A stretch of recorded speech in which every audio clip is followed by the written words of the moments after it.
নানা আলোচনা সমালোচনার মুখে অবশেষে প্রত্যাহার করা হলো New York City mayor Eric অ্যাডামসের বিরুদ্ধে ফেডারেল দুর্নীতি মামলা। ডিপার্টমেন্ট অফ জাস্টিসের আবেদনের পরিপ্রেক্ষিতে বুধবার এ রায় দেন ইউএস ডিস্ট্রিক্ট জাজ টেল হো। এ রায়কে স্বাগত জানিয়ে নিউ ইয়র্কারদের উদ্দেশ্যে দেয়া ভাষণে মেয়র জানান তিনি নিরপরাধ, সেটাই প্রমাণ হলো।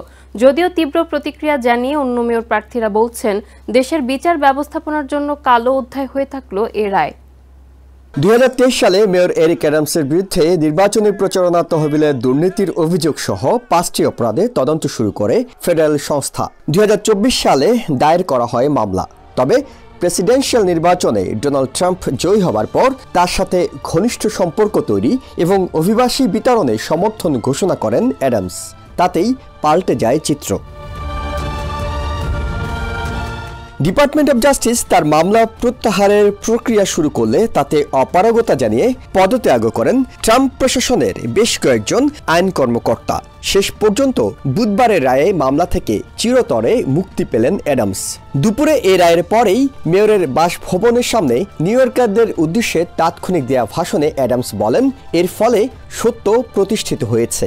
সাংবাদিকদের কোনো প্রশ্নের উত্তর না দিয়ে চলে গেলেও ঘরে ঢোকার ঠিক আগেই জানান নির্বাচনেও জয়লাভ করবেন তিনি। এর আগে টিভিএন 24 নিউজ নেটওয়ার্কের কাছে মিশ্র প্রতিক্রিয়া জানিয়েছেন নিউ ইয়র্কাররা। এই দেশের ভালোর জন্য যে আইন, যে পদ্ধতি নেওয়া উচিত, যেটা করলে ভালো হবে সেটাই আমাদের জন্য ভালো, সেটা আমরা মনে করি যে সেটাই সেই নিয়মই রাখা উচিত। For New York City, no good. They need a change in something.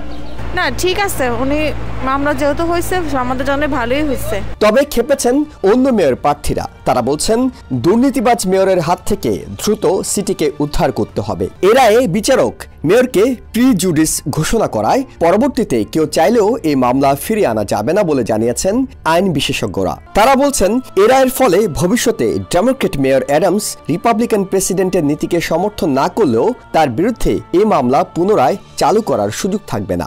বিচারক তার 78 পৃষ্ঠা রায়ে জানিয়েছেন মামলার মেরিট বিবেচনায় এই মামলাটি খারিজ করা হয়নি, খারিজ করা হয়েছে ডিপার্টমেন্ট অফ জাস্টিসের আবেদনের কারণেই। যদিও ডিপার্টমেন্ট অফ জাস্টিস মামলাটি শুধুমাত্র খারিজ করার অনুরোধ জানিয়েছিল, কিন্তু বিচারক বলেছেন তিনি চিরতরে এটি খারিজ করেছেন, অর্থাৎ অন্য কোনো পক্ষ পরবর্তীতে চাইলেও এই মামলাটি ফিরিয়ে আনতে পারবে না।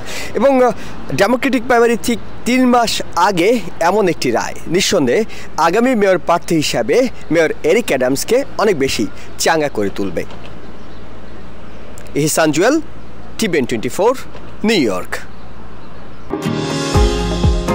নিউ ইয়র্ক থেকে সম্প্রচারিত টিভিএন 24 টেলিভিশন বিশ্বজুড়ে বাঙালির কণ্ঠস্বর।